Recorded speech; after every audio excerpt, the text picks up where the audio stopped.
বন্ধুরা, তোমাদের জন্য খুব চমৎকার একটি ইংলিশ মোরাল স্টোরি নিয়ে আসলাম। আর যে স্টোরির মাধ্যমে তুমি শিখতে পারবে কিভাবে ইংরেজি রিডিং পড়তে হয়, আর রিডিং পড়ে প্রত্যেকটি ওয়ার্ডের অর্থ এবং মানে সহজে কিভাবে তোমরা বুঝবে সেটা তোমরা সুন্দরভাবে বুঝতে পারবে।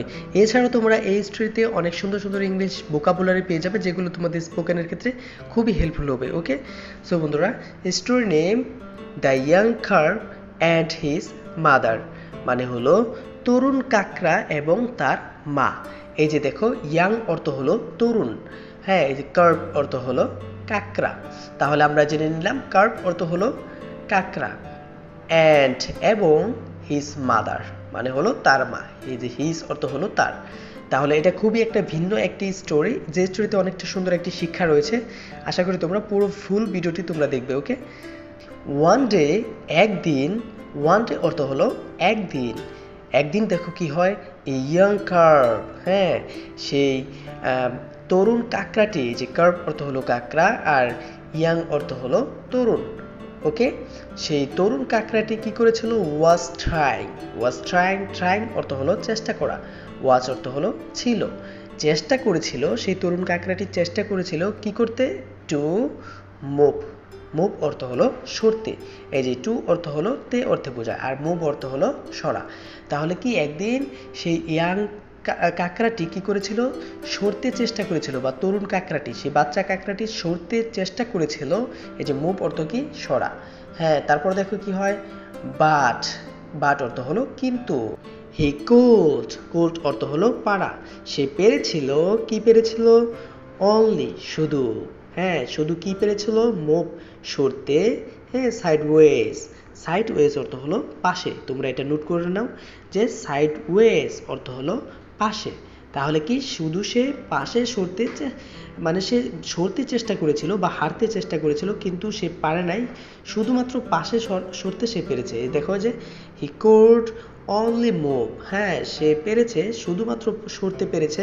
এই যে সাইডওয়েজ মানে পাশে, সে শুধুমাত্র পাশে সরতে পেরেছে। তারপর দেখো কি হয়, দ্য মাদার, সেই মাটি কি করেছিল, অ্যাডমনিশেস। অ্যাডমনিশেস অর্থ হলো উপদেশ দেওয়া। হ্যাঁ, সে কি করলো, সেই মা কাকড়াটি কি করলো, সেই বাচ্চাটিকে উপদেশ দিল। যে অ্যাডমনিশেস। অ্যাডমনিশেস এটা তোমরা নোট করে রাখো, যেটা অর্থ হলো উপদেশ দেওয়া। কাকে, হিম, তাকে। তাকে কি করলো, সেই মা কাকটি উপদেশ দিল, অ্যান্ড এবং টেলস হিম। টেল অর্থ হলো বলা, হ্যাঁ, বলেছিল। টেলস হিম, সেই বাচ্চা কাকড়াটিকে বলেছিল, হিম অর্থ হলো তাকে। তাকে বলেছিল টু ওয়াক। ওয়াক অর্থ হলো হাঁটা, হাঁটতে। এই যে টু অর্থ তে, আর ওয়াক অর্থ হলো হাঁটা। হ্যাঁ, সেই মা কাকটি তাকে উপদেশ দিয়ে বলেছিল, হ্যাঁ, তাকে হাঁটতে বলেছিল। দেখো কিভাবে হাঁটতে বলেছিল, ফরওয়ার্ড। ফরওয়ার্ড অর্থ হলো সামনের দিকে বা এগিয়ে যেতে। হ্যাঁ, ফরওয়ার্ড অর্থ হলো এগিয়ে যেতে। এগিয়ে যেতে কি করলো, এগিয়ে যাবে কি দ্বারা, বাই। এই যে পয়েন্টিং। পয়েন্টিং অর্থ হলো নির্দেশনা। হ্যাঁ, নির্দেশনার মাধ্যমে। কিসের নির্দেশনার মাধ্যমে, হিজ টোজ। হিজ টোজ অর্থ হলো তার পায়ের আঙ্গুল। হ্যাঁ, এই যে টোজ অর্থ হলো পায়ের আঙ্গুল। টোজ অর্থ হলো পায়ের আঙ্গুল। এটা তোমরা নোট করে রাখো। হ্যাঁ, তারপরে কি দেখো, আউট ফ্রন্ট। ফ্রন্ট অর্থ হলো সামনে, আউট অর্থ হলো বাইরে। হ্যাঁ, তার পায়ের আঙ্গুলের ধারা কি, সামনের দিকে। হ্যাঁ, সামনের দিকে হাঁটতে বলে।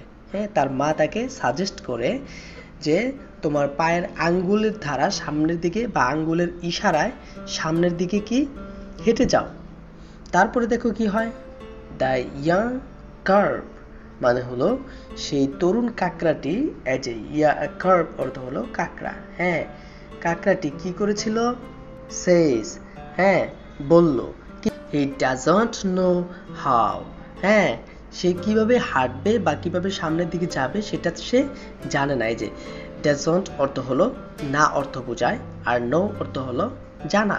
জানে না, হাউ কিভাবে। কিভাবে সে জানে না যে কিভাবে সে সামনের পা দিয়ে, সামনের পার ইশারায় কিভাবে হাঁটতে হয়। ওকে, তারপরে দেখো কি হয়, সো সুতরাং। হ্যাঁ, দ্য মাদার।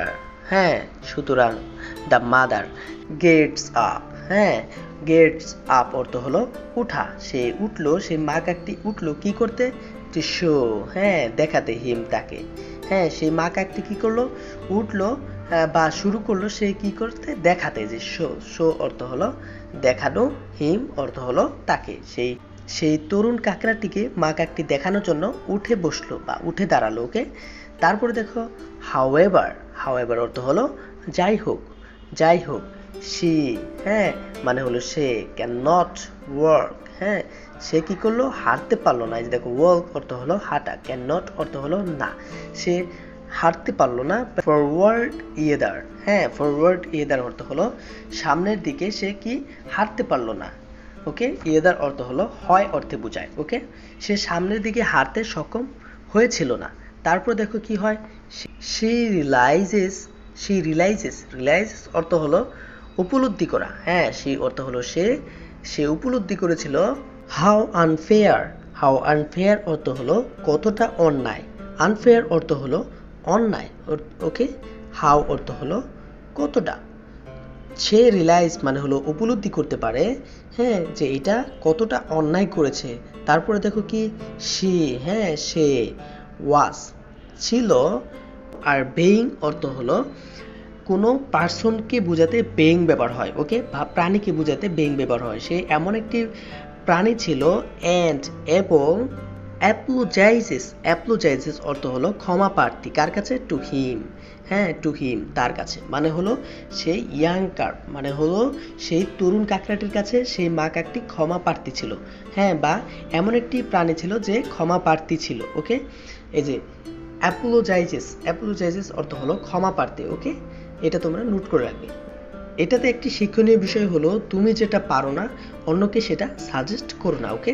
সো আশা করি তোমাদের কাছে এই শর্ট স্টোরিটা খুবই ভালো লাগছে, আর এখানে অনেকটি নতুন ইংলিশ ভোকাবুলারির সাথে তোমরা পরিচিত হয়ে গেলে, যেগুলো তোমাদের স্পোকেনের ক্ষেত্রে খুবই হেল্পফুল হবে, ওকে।